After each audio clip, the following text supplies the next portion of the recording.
I'm in the phone booth, it's the one for more. If you don't answer, I just ring it off the wall. I know he said that is had a call. So leave me hanging on the telephone. So leave me hanging on the telephone. Ooh, holy shit, all right. It is time for episode 3 of Good with the Telephones, a Jerky Boys podcast. My name is Christian Larson, and I am here, as always, with my old friend, Mr. Dan Salerno. Dan, thanks for being here. Howdy do there, bottlenose. As always, we are going to be talking about 2 classic Jerky Boys calls. This week, we are talking about 2 calls that are incoming calls. This was a new development as of the 3rd album, and it really kind of changed the game. I remember hearing them for the first time and just being like, wait a second, how are they getting people to call them? Yes. Some kind of voodoo magic is this? It was kind of mind-blowing. Yeah, well, it was kind of the end of an era where people called businesses from newspaper ads and things like that.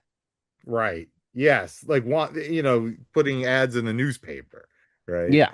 Yeah. That ancient mode of advertisement, the classifieds, right? Yes. Yes.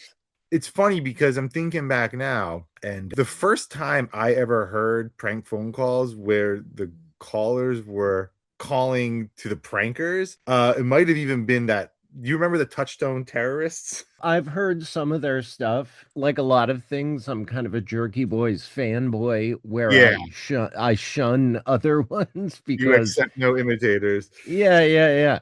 All right, well, I'm sure they're great. I've heard great things. I mean, again, they put ads in papers soliciting calls from people who wanted to be in a Broadway musical, people who wanted to be on the Yankees, people buy who lawn equipment. Lawn equipment, exactly. And they got calls from people, and I think a big part of why these calls work and why I like them is they're able to keep the people on longer because the people who are calling are looking for something. Right. You know, right. They're looking to get something out of it. So they're going to stay on the line as long as they can. And they're going to put up with more craziness as long as it gets them, the log Cheap splitter. log splitter. Yeah. Still don't really know what a log splitter is. No. Civil War memorabilia. Civil War memorabilia. There's so many of these calls, and we picked 2 of our favorites. Mine is from Jerky Boys 3, and yours is from Jerky Boys 4, and they really embrace this technique going forward with great results, as we referenced a ton of them. And I wonder, too, this is something that will probably come up as we get into the calls, but you couldn't really prepare. You didn't know when the call would come exactly, and you might not even be sure which ad they were responding to when you picked up the phone. Yeah, so sure. You had to think on your feet. You had to be flexible, and you had to be ready to go. Absolutely. And as you mentioned before, and I didn't really think about this, for every great prank phone call, there were probably 50 that just didn't go anywhere. And I think there were a lot of people who would call and be like, you know what, I don't need lawn equipment this badly, but these are the people that really did, or the people who had big dreams to be sports stars or on game shows, or in a Broadway musical, to kind of dangle that in front of people. I know that's the dark side of this, right? These calls could be seen as somewhat more exploitative of people's hopes and dreams. I suppose. But they're so ridiculous that it's their own damn fault. I don't have much sympathy for these people if they're going through all this just for lawn equipment or, maybe a shot on Jeopardy. That's another thing, but we'll get into that. The first call we are going to discuss is the second incoming call off the 3rd album. The first one is the lawn equipment debate, which I love. I'm calling about the ad you got in the paper about garden and lawn equipment. Yes. It's got a classic Saul back and forth where it's like, Where could they be seen? Oh, in any store, pretty much. Lots of stores sell those types of articles. Oh, at any hardware store, or maybe your Yes, friends or neighbors. Uh, But this is the second one on the album. It's actually a two-parter. It's called Saul's Chainsaw Shock. And we are going to listen to both of them. We're not going to include them in the podcast for copyright reasons, but as always, if you want to hear them, most of the Jerky Boys tracks are on YouTube, or better yet, purchase one of their albums. They're still on sale as far as I know. Oh boy. There's only one other call like this, but she calls back because she wants the chainsaw that badly. Like, right. Most like I people was would saying, be weirded out, sufficiently weirded out. Like, yes. I mean, again, maybe she thinks she's gonna get a great deal because it's a crazy person. right, right. This is a great choice. I mean, it's simple. You know, at this point, it's the third Jerky Boys album, and Yeah. you know, it's something different than just another Frank Rizzo berating somebody while applying for a job or whatever, you know?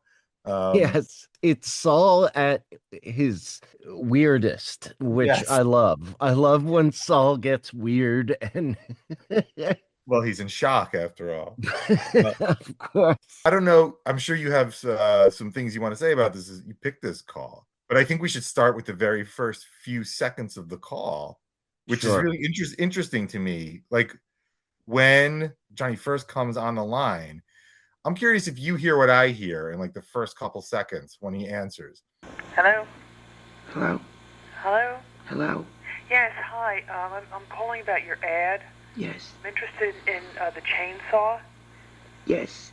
It's really quiet, right? Yes. And sort of indistinct. And I almost wonder if he's trying to see who's calling about what, and sort of almost not even sure which character he's going to be committing to, or like what this call is going to be all about. You know what I mean? Like those first few seconds sound really like this voice could still go anywhere, right? Because they wouldn't necessarily have known what the topic of the call was going to be. Yeah, I could see that. I mean, part of me thinks it's him just trying to like take a moment to figure out what direction he's going to go. Right. But I think the whole bit is that Saul is out of it. He's, like she's woken him from a nap, or he's, recovering from some other injury that happened prior to the call. Well, no, I'm going to just say, and we can't explore it fully now, but like there's more than one of these incoming calls where when Johnny first gets on the call, to me, to prove my theory correct, I'd need to sort of show more evidence, right? But there's more than one instance where on these incoming calls where for the first few seconds, it seems like Johnny is not yet committed to a character, because you can switch from, if you're sort of keeping it quiet and keeping it low key, you can still kind of move between Jack Tor, Saul Rosenberg, Frank Rizzo, whatever, once you figure out what exactly the person is calling about. But that could just be my crackpot theory.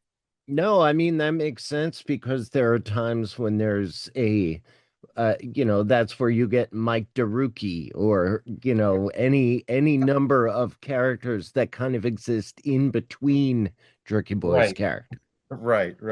That does make sense. And hopefully we will be able to prove your crackpot theory eventually. This call, I think, had a specific trajectory in mind, if only because they had the sound effects ready. And it's, a very good idea. Have someone call you and then have a horrible disaster happen in the middle of the call and see what happens. You're right, though. Definitely a set piece. Yeah. This woman calls. She disturbs Saul from a confused slumber, and she wants to purchase a chainsaw, which already is funny. Like, this soft-spoken woman really wants this chainsaw, and Saul goes to check if he still has it, and suffers some sort of unseen horrible accident involving a dog.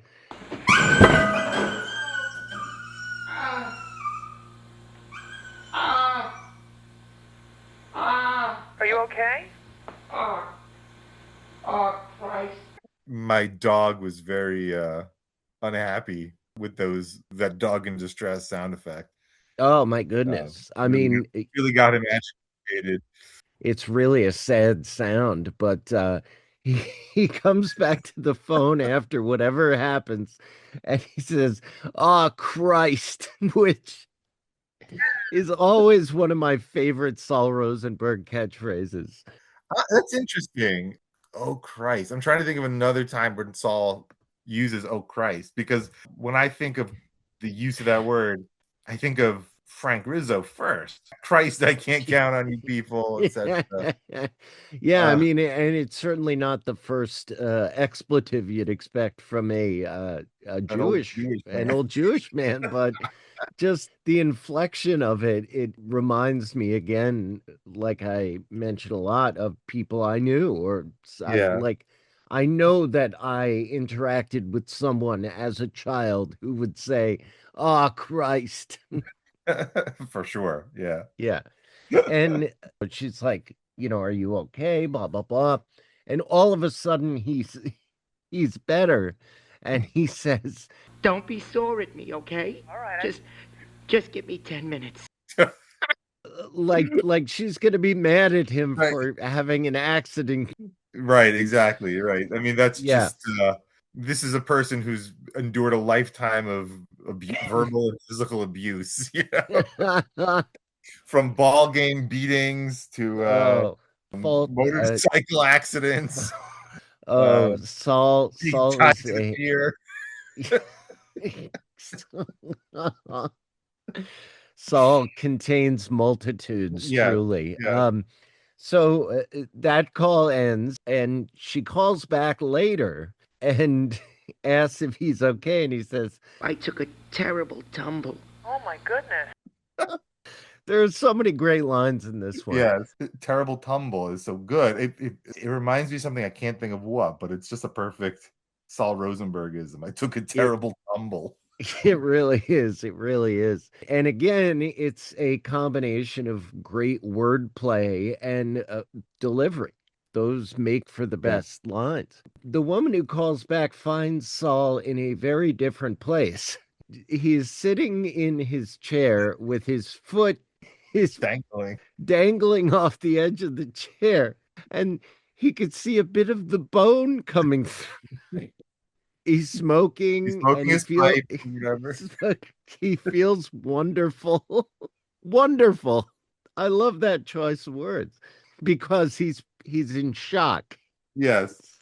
I don't know a lot about injuries, but I know that if a bone is coming through your skin, it's a very serious injury.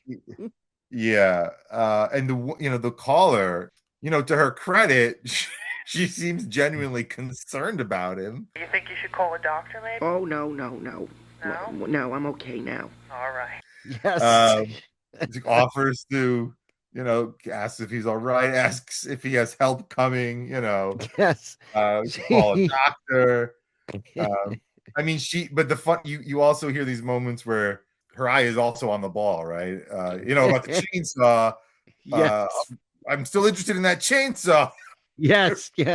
She's kind of trying to balance being an empathetic human being with also trying to get a good deal on this chainsaw. Saul mentions that his son is coming, which is the first and last reference to any of Saul Rosenberg's family members.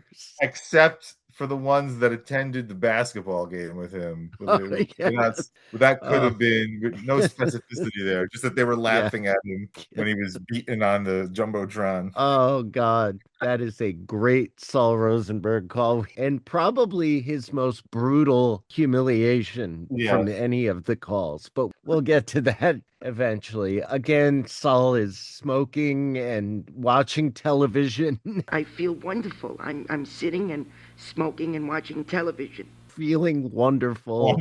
And I love this part where he kind of slips back into being injured because he starts making injured noises. Yes.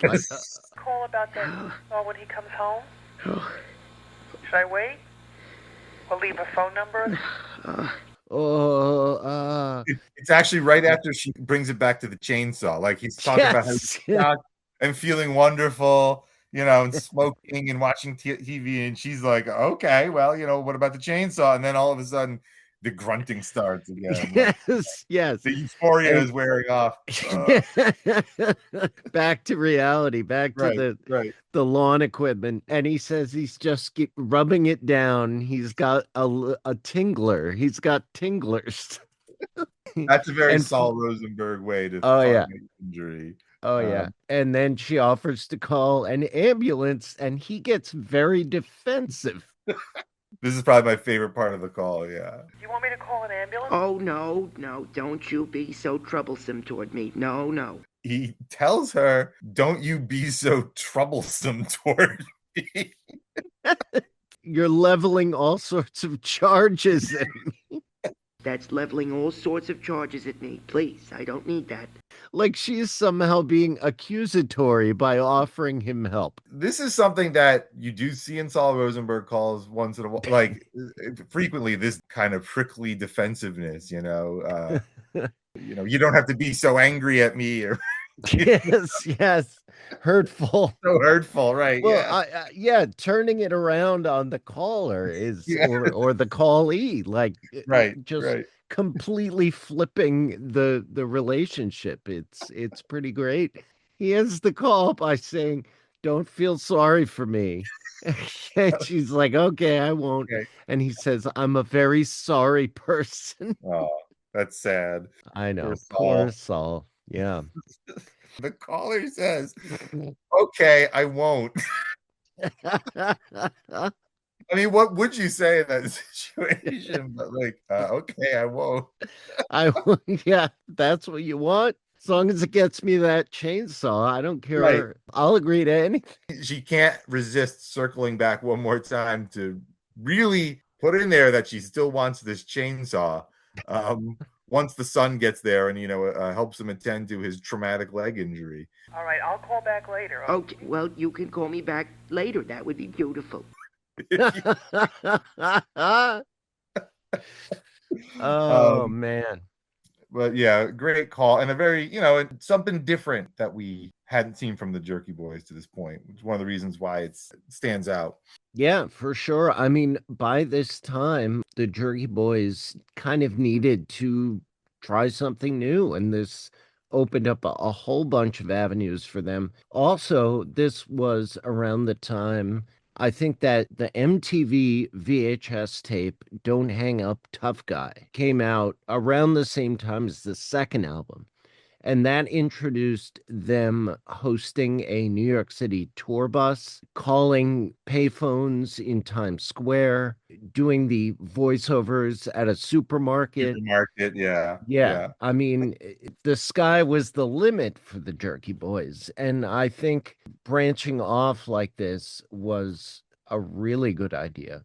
Oh my God. We are going to talk right now about a call that you picked, Dan, and is probably, I would have to guess, one of your all-time favorites. Yeah, definitely my top 5 easily, maybe even top 2 or 3 Jerky Boys calls, which is Jeopardy. Technically, it's titled Testing for Jeopardy. Testing for Jeopardy, thank you. Yes. Testing for Jeopardy. There's so much to talk about here.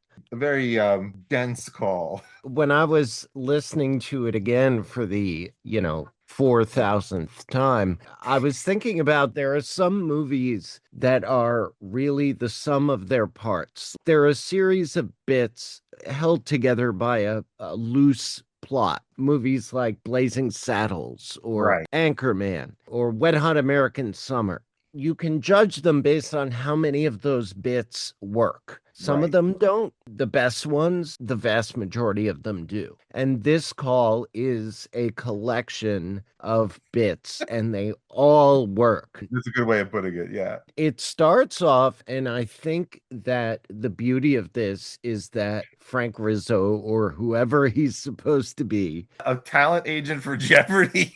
Yes, allegedly. allegedly arranging auditions for Jeopardy, comes out of the gate accusing him. He's like, oh, the ad said game show lovers.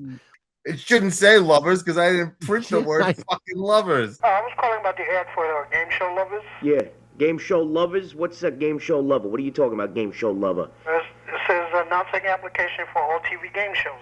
Yeah, well, that doesn't mean lover, right? It doesn't say lover.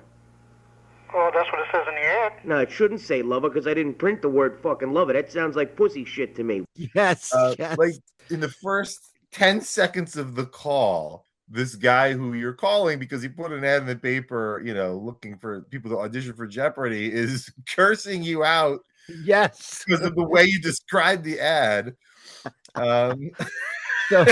So that's and I was thinking about that when I was listening back to our podcast about Uncle Freddie, where they're talking to the old plumber guy. And part of it is feeling out early on how far you can go. Like testing the waters to see how much will this person put up with. And luckily they found in Willie a person who will put up with a lot because probably his dream is to be on Jeopardy. Exactly, right? He's very earnest about this. He is definitely one of the more famous straight men or whatever in a Jerky Boys call, Willie from the Bronx. It really seems like Johnny reads him perfectly almost from the outset about what this guy will put up with. Yes. And like I said, it's a lot. When he mentions he wants to be on Jeopardy, Johnny brings up the 80s song Our Love's in Jeopardy by the Greg Kihn Band. Or, of course, what I would know better, I Lost on Jeopardy by Weird Al Yankovic. By Weird Al, yeah, of course. I knew the Weird Al version long before I knew I don't think I ever heard the real version until I was like in my 30s or something. Yeah. He starts singing it. Yes. Incorrectly, of course. I love to Jeopardy, babe. Remember that fucking song was big in the 80s? Excuse me? This confuses Willie. and he says, are you on the ball there, son? like he shouldn't be confused by that. That bizarre turn to sing. Don't you remember that song? It was big in the 80s. Then Johnny immediately just sort of pushes us in another direction. He's like, okay, hit me with some smart shit. Hit me with some funny shit. Some funny shit. That's what it is. Yeah. Tell me something. Tell me something. And again, Willie's response is totally reasonable. He goes, like, exactly what? Exactly what? What is happening right now? One of the greatest trivia questions of all time. Let's see. How many pits are in a pear? He's taken aback for a second. He asks him to repeat the question. Yeah. Which is okay.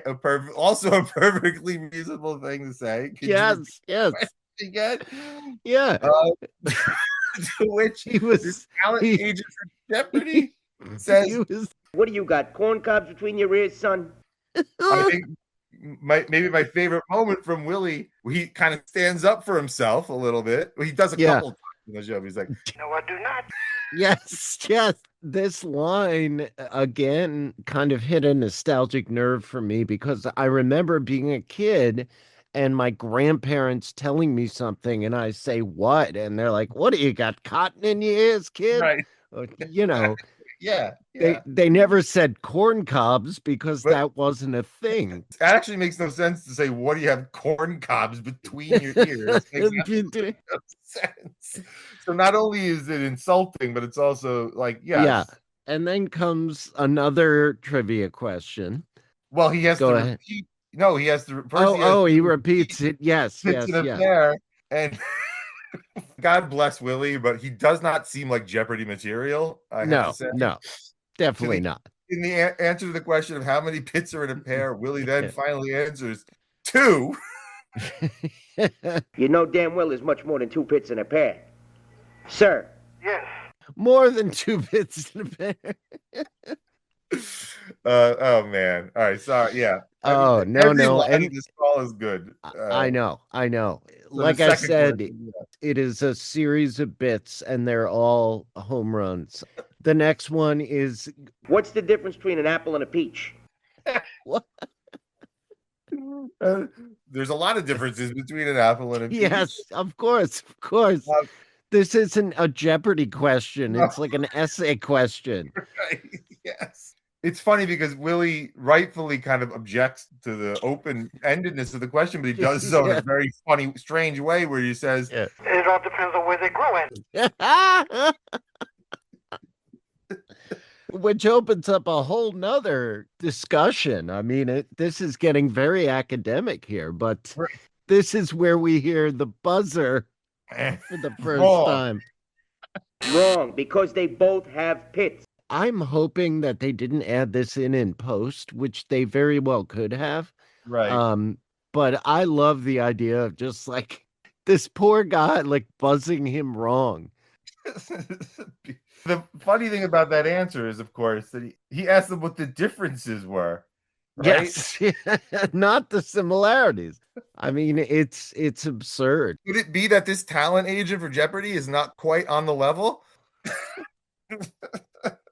Willie is sure willing to bet on the opposite. So the next question is, Now, what are the similarities between an elephant and a tiger? Another open-ended question. oh, yeah, of course, again, Willie is taken aback. He comes up with a reasonable answer. Yeah, he says they both live in the jungle, which, I Close guess, enough. sure. Again, not a Jeopardy question, but sure. He's buzzed again. Wrong, because, sir, they are both marsupials, members of the marsupial family. Obviously incorrect. And then he is informed that if he continues to get the questions wrong, Alex Trebek, God rest his soul, is liable to go to commercial and punch your fucking jaw loose. Which is such a funny visual of just an enraged Alex Trebek going to commercial and physically beating one of the contestants for getting too many questions wrong. Oh, it's one of the best parts because you think of Alex Trebek as like America's uncle with the mustache. Yeah. It was, asking trivia questions, very soft spoken, and the idea of him going nuts and getting violent with a guest. But again, he's going along with everything. And at this point, Frank Rizzo again asks him to shoot him some smart shit, which could be anything. All right, you got to hit me with some smart shit so I know you're on the ball. I'll try you on the show. Okay. Go ahead. From what category? How many categories do you want? One category or three? I love this part because Willie thinks that he's going to take control of the game here, right? And yes. As if he's going to be allowed to name the categories or whatever, or he's going to be the one asking one category or three, which is funny. He doesn't say one category or two. He says one category or three. He probably realized that he couldn't come up with 5 traditional Jeopardy categories. 3 was probably pushing it. I would have loved to hear Willie's questions, but yes. So Frank, or whoever this is, immediately cuts in and says, let's go with highway department. An amazing Jeopardy category, but also exactly the Jeopardy category you'd expect Frank Rizzo to come up with, right? Yeah. And I love how it's worded like an actual Jeopardy category. Like that, I could totally see it being a Jeopardy category. Highway department.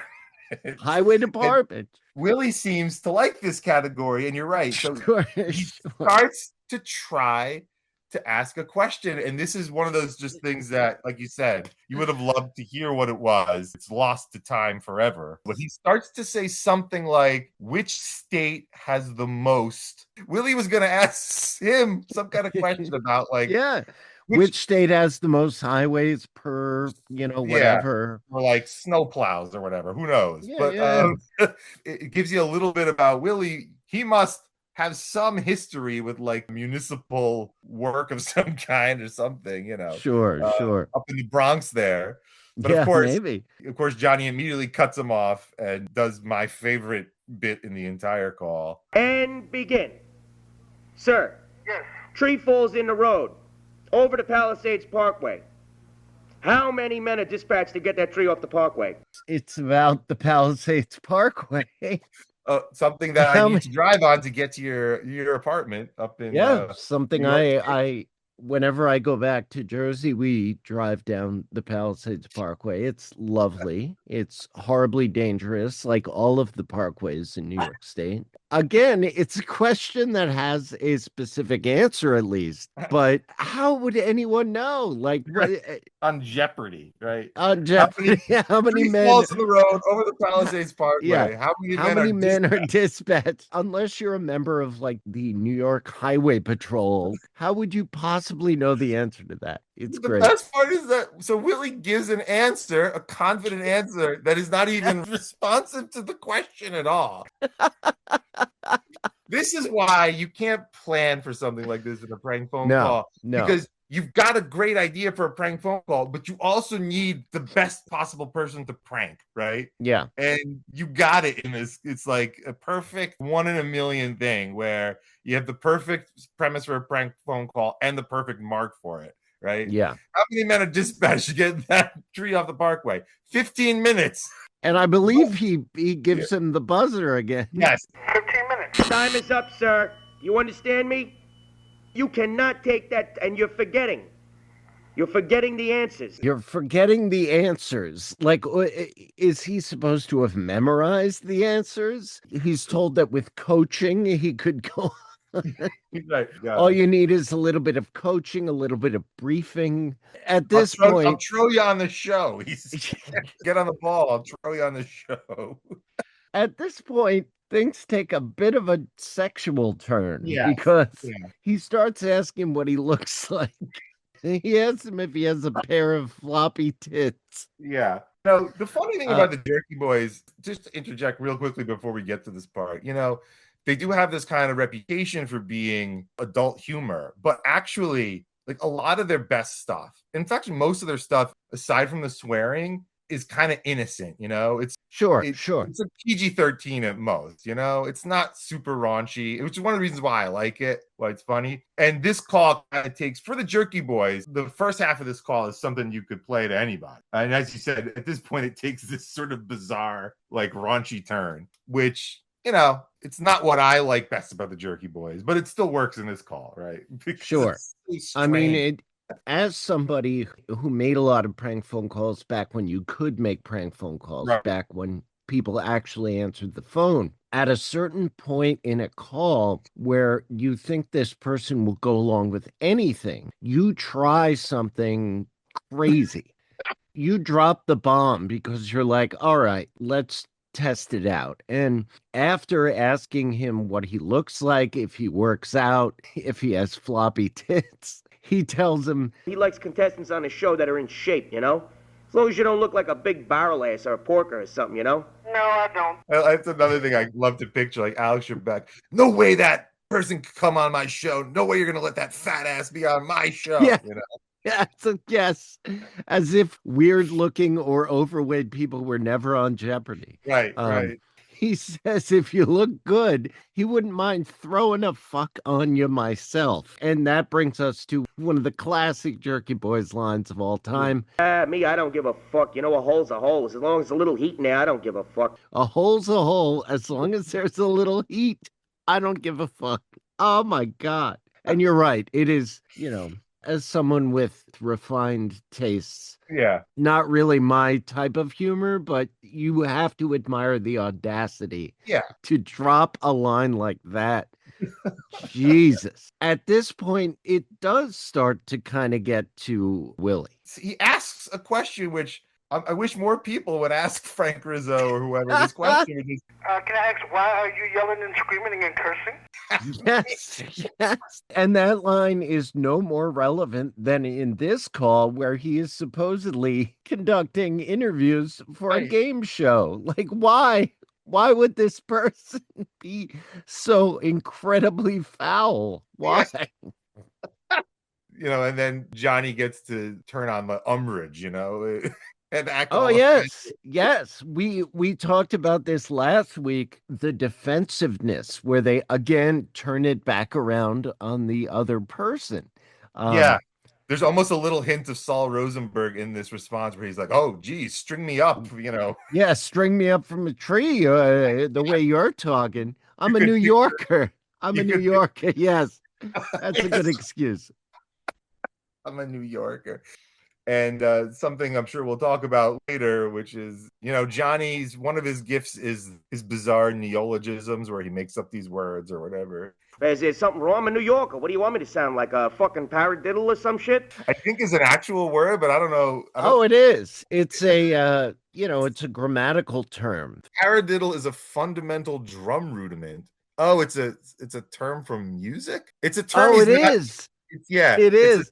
It's a musical term. Yeah, It's like a percussion term. right. Which is clearly not in any way that he's using it here. No, no, of It's course just not. something he pulled out of the recesses of his brain.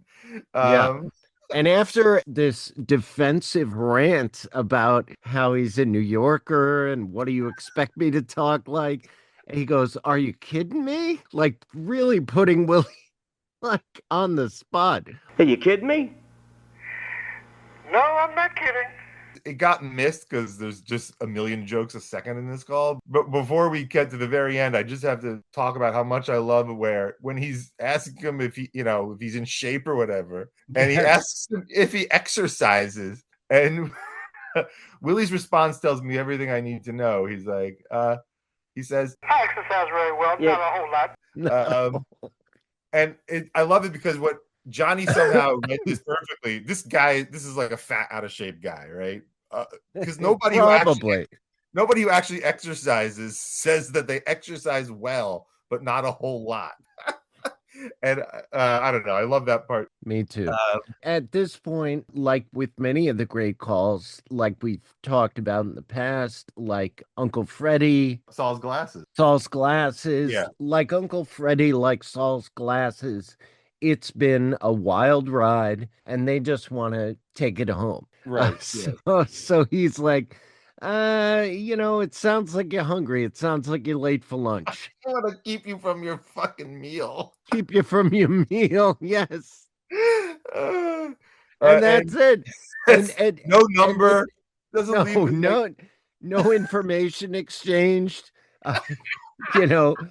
Maybe they cut that part out. I don't know, but I love that.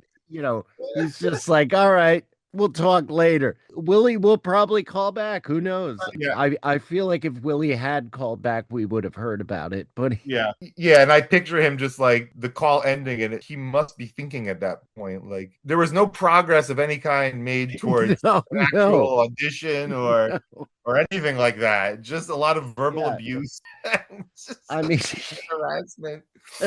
Normally, a call like this would have consisted of, hi, how old are you? Blah, blah, blah. Right. The audition is at 10 a.m. at this place. Can you make it? Yeah. We'll give you a voucher for breakfast. Thank you. Not like this at all. And he ends it with Frank calling him Sweet Charlie, which is one of my favorite nicknames. Just sneaks it in right at the end there. All right there, Willie? Okay. Okay, Sweet Charlie. Sweet Charlie. Definitely a top 5 Jerky Boys call. Oh my God. Definitely one of the best. Absolutely. And you know what? I listen to these, and again, I'm sure you do too, to this day. But I like this opportunity to really kind of break down. They say that explaining jokes is the least funny thing you can do. But I have really enjoyed kind of delving into exactly what makes all of these calls so funny. Yeah. And there is an art to it, and there are things that you can quote unquote analyze. With a call like this, though, it really is almost just like, oh my God, and then this, and then this, and then this, because there's just so many funny moments. And I don't even think we got to all of them, but we did the best we could. Let's move on to our segments. We're going to start with the Jerktionary, which has a couple of new entries, especially because both calls were from Johnny. My submissions will be Tingler, which is what is happening to Saul's leg that A is special form of discomfort yes, it is. Yeah. that is mingled with euphoria of some kind. Yes, yes, yes. Perhaps similar to the numb and stingy feeling he had when he blew his Yes. hands off with fireworks. Really, I'll tell you, I don't even see fingers, but maybe it's just because I'm numb and stingy. Almost certainly. I mean, I think after he blew off his hand with a firework, he came up with a name for the sensation. Yes, yes. The tingler. He's Poor got Saul. tinglers. Little tinglers. Paradiddle, of course, which is a real word, but I feel like in the context of the call, paradiddle meant like some kind of fancy talker. Right, Like, yes, some kind of fancy lad. Yes, right. baloney tits and barrel ass, of course. Just the image of a barrel ass. Like someone with an ass the size of a barrel. I would have included porker, but that is kind of a existing term. Yeah. The next one is the Jerky Boys tour of New York, and I don't know if there are any specific locations. I mean, the Bronx is mentioned. Yeah. But you can't really put the entire borough. No. So I don't think we have any entries for that. The Jerky Boys Hall of Fame are people who are mentioned by name in the calls who are not members of the Jerky Boys crew. And of course, I'm going to submit Willie Fart Sound. My name is Willie. Willie. From the Bronx. Yes, Willie from the Bronx. I feel like that is a much better way to honor him than Willie. Yes. No, somebody who absolutely 100% deserves to be enshrined in the Jerky Boys Hall of Fame. We've said it before, but these regular people sometimes are as important to the call as Johnny and Kamal for what they bring, unwittingly or otherwise. You know, the caller, she's not mentioned by name, and I don't think she merits induction or anything, but I like the caller from the Chainsaw Call too. She's really trying to balance being a good Samaritan with getting that deal. Really wanting a chainsaw, like, my God. But definitely Willie is at the, like, in the inner circle of the Hall of Fame. Absolutely. And I recommended this to you last week, but there's a TV show on Amazon from some writers from The Office, and it's called Jury Duty. And the premise of the show is that everyone is an actor except one person who is an unsuspecting civilian. And it's basically an entire season of a sitcom featuring one person who doesn't know it's a sitcom. And part of it is getting someone who has this, I guess you could say, naive view of the world, who will go along with the most bizarre situations. And it's kind of a live action prank phone call. And I definitely recommend it to any Jerky Boys fans. It's currently about 4 episodes into its second season. And this is not a sponsored plug because no one's paying us anything. If you want to be a sponsor of the show, get in touch with Chris.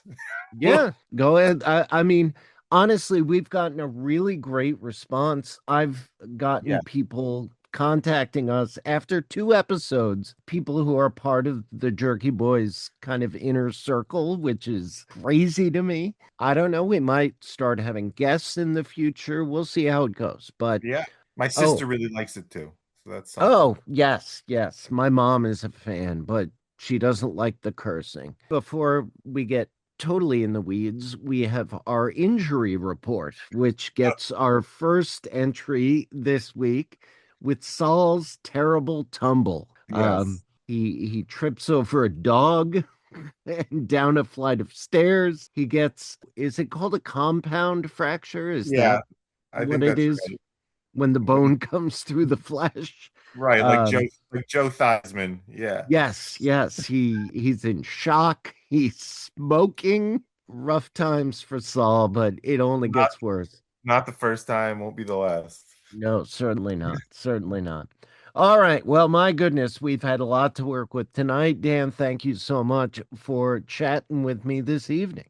Thank you for having me as always. And we will be back next week, I promise you, with more of Good with the Telephones, a Jerky Boys podcast. Good night, everybody. See you later there, Nits. You got me sick as a dog. You got me sick as a dog. You got me sick as a dog.